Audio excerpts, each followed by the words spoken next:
మేఘనాథుడికి మంత్రతంత్రాలు తెలుసు. ఇప్పుడు పెద్ద యజ్ఞం చేస్తున్నాడు.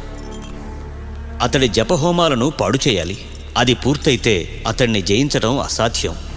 అది నేను చూసుకుంటాను. అవశ్యము. లక్ష్మణ, వెంటనే వెళ్ళి వాడి యజ్ఞాన్ని భంగం చెయ్యి. ఓం నమః శివాయ నమః. ఓం అగ్నిదేవాయ నమః. ఓం ధన్వంతరాయ నమః. నా హోమాన్ని మైలపరిచారు.